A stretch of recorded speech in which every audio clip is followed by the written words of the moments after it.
Meet Henry Shifter, a bad-tempered soldier of a space corporation named Basefleet. Henry is a valued member of this corporation because he's an excellent soldier, strong and smart, and maybe a little impatient, but still a good soldier. In spite of the fact that he has the dirtiest mouth and the worst mood in the entire fleet, he is a very avid and viable member. Today, the captain and I are looking for some spacecraft that a fighting ship lost on its last encounter with badass aliens. I don't understand why did Base Fleet assign this sealed mission to us. Although it is sounded, they did assign it to anyone but us. Our objective is to pick up some sort of power generator and take it back to the base fleet so they can fix it up and reinstall it back in the ship. And even though we didn't lose it, we had to pick it up. Commander is as always fond of his annoying good mood that I have to nonchalantly tolerate every day. Planet Centauri Omega 2315, no power generator engine found. While I was on my way back to the ship, Commander told me to stop, in spite of being almost stepping in the entrance gate of the ship. He told me he detected a biological presence on the radar scanner, and of course he wanted me to check. So annoying. Radio transmission. Henry, I detect a biological presence near you. Can you go check? Please acknowledge. No. Henry, please, come on. Acknowledged. So there I was inside of a mysterious rock cavern looking forward to find what I thought was a simple plant. But what I found was completely different. Despite being a feelingless soldier, I felt some sort of attraction to that, whatever it was. If I hadn't been hit by a rock, I wouldn't have believed what I saw. End of entry log. Henry Shifter out. That thing. What was that thing? I didn't even believe it was real the first second I saw it, but then I heard Commander's voice through the transmitter. Shifter, you okay? He sounded worried. I'm fine, I said quickly, standing up on my knees as I saw, in the darkness of that cavern, I could only see a red light coming from one corner. It was something like a rock, an egg-shaped rock, that glowed red and had a half-meter length. It had curled, tentacle design all over its surface glowing a shade of pink, slightly pulsating. It looked exotic and beautiful, like a glowing precious rock. Henry, what do you see? Whoa, this is weird. How weird. You'll have to take a look, dude.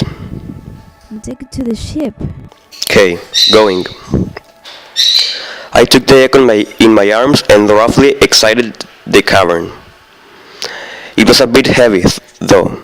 I reached the ship's entrance gate again, and Commander opened it. I could hear Commander when I was close enough to the ship, and we could make visual contact. He opened the gate, and I entered with the glowing egg in my arms. I placed it gently in a glass container, and observed it for a while. What is this? For a moment, I felt the looming danger that represented having an alien egg in the ship. For a moment, I felt fear. Mysterious, curious, and imminent fear.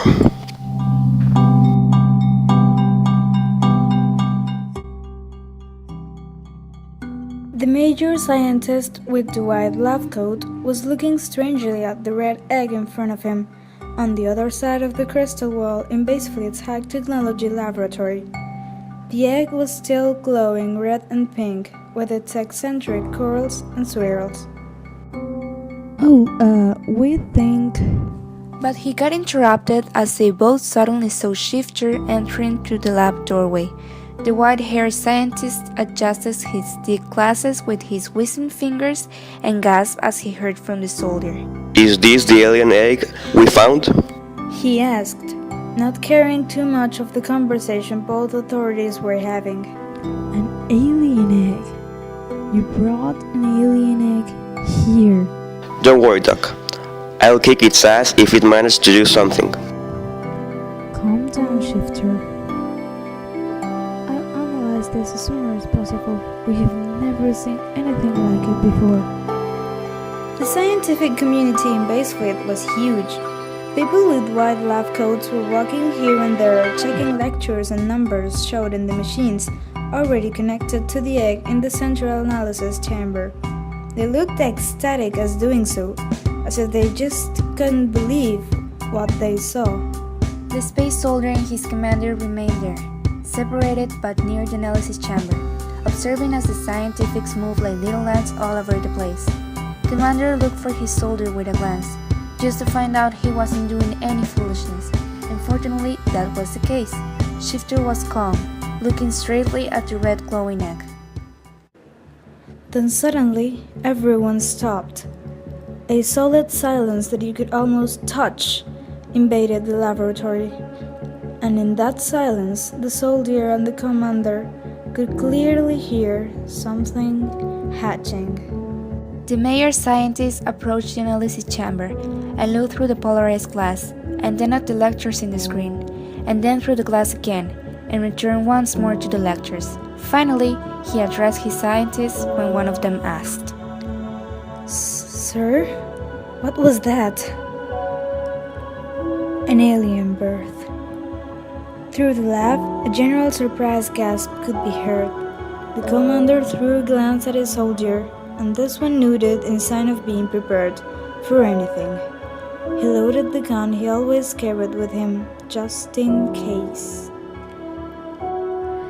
I want everyone monitoring the area. No fluid or solid gets in or out the lab. Lock everything and do not contact anyone. People, we don't know what we are waiting, so please prepare for everything.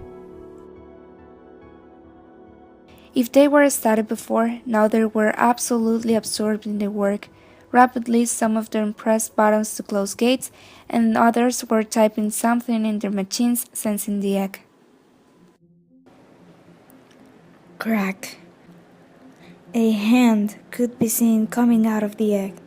A human small-sized hand, attached to a human arm with white skin, was raised through a hole made in the shell of the egg. Another crack. A shoulder peeped out, and half of the shell broke like little glass pieces and fell. The last crack. Now all of the egg was gone, and in its place was something even more unbelievable. Head pinned up, breathing heavily. Astonishingly abundant red wavy hair, white pale skin, arms resting softly in the thighs, legs folded by the knees, back slightly arched back. A human figure was resting in the analysis table. But the most surprising thing that caught everyone's attention were those eyes. Big eyes with different shades of blue were opened up and looking to the roof of the lab, and huge red eyelashes were decorating those beautiful blue eyes in perfect contrast. On top of them, a pair of red eyebrows making a nice compliment. The thought of every single person in the lab was the same. What the hell is this? Oh, it's a she. One of the scientists suddenly pointed towards the human figure that everyone had been watching. It was indeed some kind of she. After 3 strong and heavy breaths, she managed to breathe normally. She lowered her head and seemed to look straightly at the scientific community that was staring her back, but she fortunately couldn't because of the polarized glass. Henry Shifter was now made a perfect rock statue, eyes scanning her carefully and fully dropped jaw. He was surely hard to impress, but that was his current state, impressed and amazed.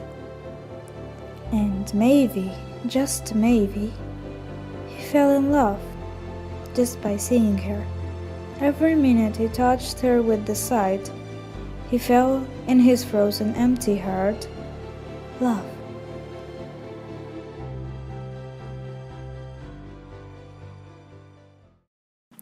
Chapter 4 Basefleet Corporative Journal.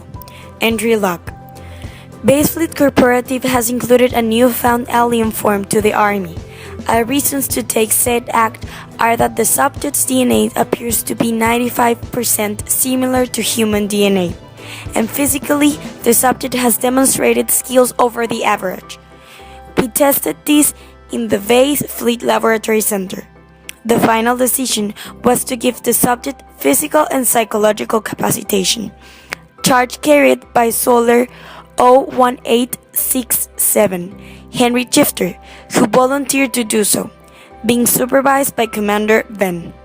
He is currently training the subject, who is now commonly known by the fleet's personnel as Blue-Eyed, name given by Chifter, referring to the subject's amazing eye color. The subject has demonstrated a great attitude at learning the basic standard training, which includes fighting skills and intelligence tactics. Shifter is also doing a splendorous job. Reports from the fleet's personnel inform that his negative and not convenient mood suddenly changes when he approaches the subject, which seems to be an interesting reaction. They both will be in constant observation to see how this relation develops over training. Like this? No. Your shoulder must be like this. Yes, like that. There. That is the correct high defense position. When you get your knife on the right hand, use your left arm to protect your guard. Like this. Now, attack me. What? Come on, throw that knife on me or something. I want you to try to hurt me. No, Henry, I wouldn't do that. It's just training, sweetie. Nothing will happen to me. Okay, if you say so.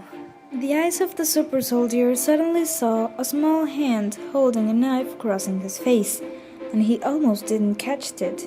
Now that was fast. Pretty good, girl. He said, while holding that small hand with the knife with his rather big hand. But hey, never forget your guard.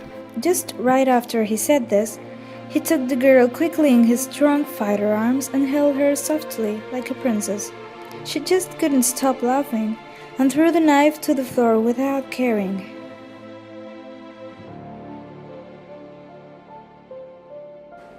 Chapter 5. I never thought this could end up this way. Why did she have to do this? Why? I feel betrayed. I feel lonely. I feel stabbed. She said the purpose of her creation was to destroy Base Fleet. She said it was stronger than her, that she could do nothing to avoid it, and something about imminent danger. That is how everything started and ended at the same time. I don't know what will happen next. I loved her, and I still do.